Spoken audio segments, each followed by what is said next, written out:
Hello, I'm Gemma. I thought today we would have a bit of a chat about how to help someone when they're first diagnosed with cancer. I think when we love someone, we care about someone, whether they're in our family, whether they're a friend, we really want to, do our best, show them we care, show them they matter.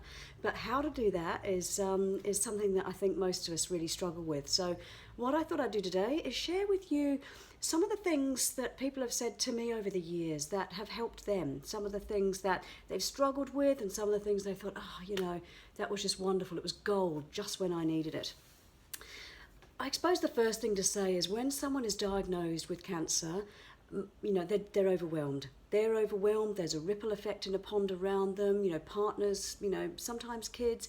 There's a whole lot happens all at once. And so the tricky thing about that is they're overwhelmed and they need help, but they have absolutely no idea what help they need, and we have absolutely no idea how to help.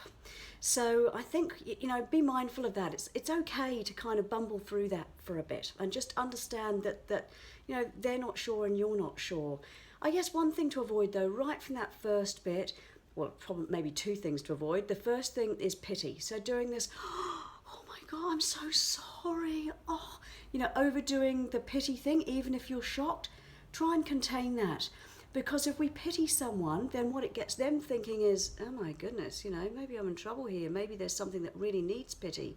And, empathy, yes. Caring, yes. Try wind down the pity thing.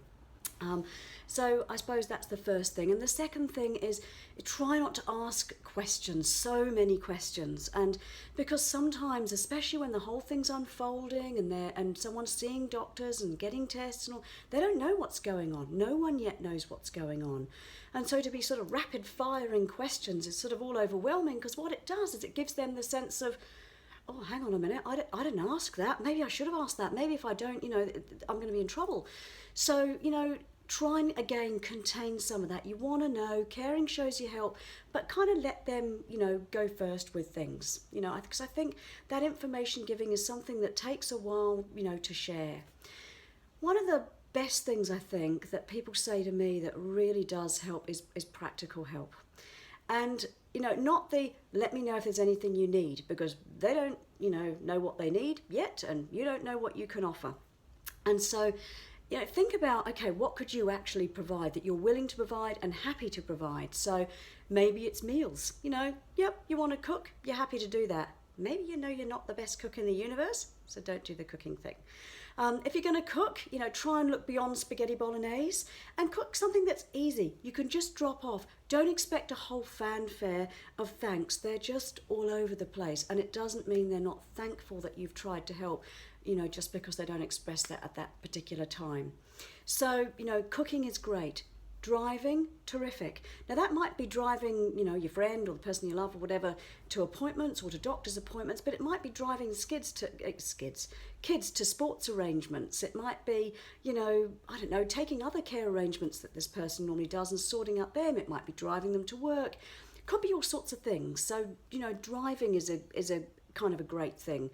Doing admin things is good, getting the school notes in if you want to do that. If you're an accountant saying, would you like me, to help you get the receipts together because it's kind of tax time, So if you've got a skill or you've got a willingness, think about how you can share that, because that's really all people need. And that's showing that you care, and it's showing that you love them, and it's showing that you're willing to help. Domestic stuff, great, Who wants to mow the lawn, really? And if you just turn up and say, look, I was mowing my lawn, how about I do yours?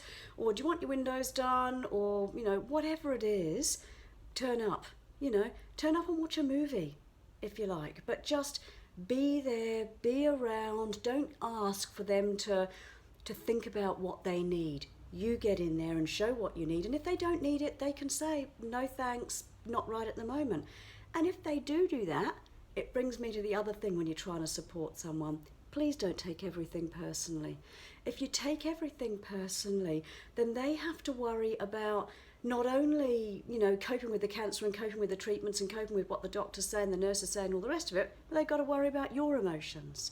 So please try and accept that they might not say everything in the way that you want it and, when you need it. And that is okay. Just try not to take things personally. Be patient. and accept that their head's all over the place, and some of the normal social niceties they might have done, they're just not going to do at the moment. Social stuff, that reminds me. One of the things that can really annoy people going through cancer is there's lots of questions about health and treatment and how are you and all those kinds of things, but not a lot of, hey, you know, we're having dinner here, or we're going out there, would you like to come? And sometimes they can feel like a real leper. People stop inviting them because they think, oh, I don't know if they want to come, or they won't be well enough, or what will we talk about, or I don't want to ask about the cancer, but then that's the most, you know, you do all these emotional sort of, you know, thinking gymnastics when you don't need to. If you would normally say, we're having a barbecue on Saturday, would you like to come? If you're normally saying, you know, a bunch of us are getting together and, you know, going for a weekend, doing whatever, just ask. Because if it doesn't suit or they can't do it, then they will say, oh no, you know, maybe not now, I'm not well enough, or, you know, I'll come another time.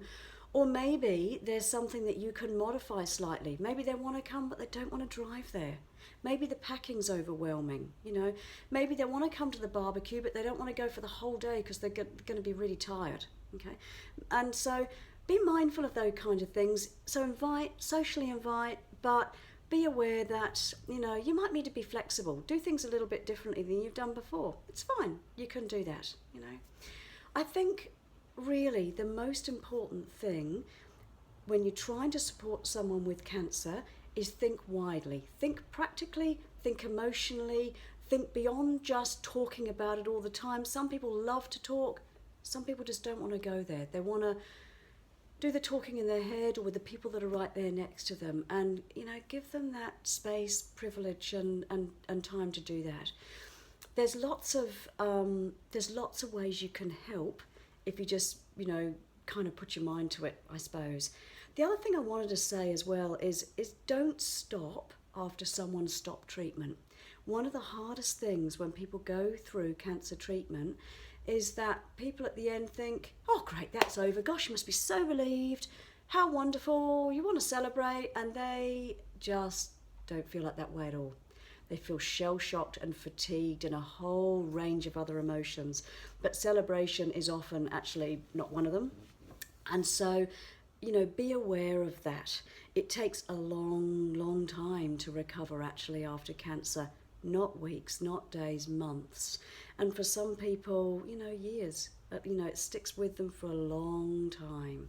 And not with the intensity, no, not at all, but there as a part of their life, and their lives have changed. And so please be aware of that. Don't stop the casseroles coming the minute that someone has finished their chemotherapy or radiotherapy or whatever.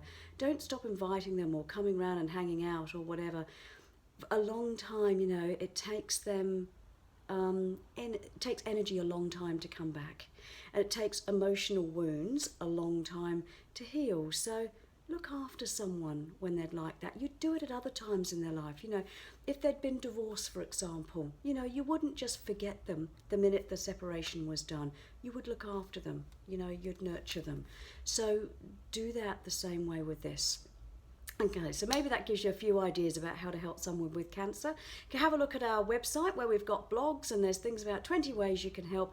Gives you other ideas, might trigger some thoughts. But I think the best thing out of all of this that you can do is show you care, show they matter, show that you're not giving in on their friendship, you know, just because you're not quite sure how to help.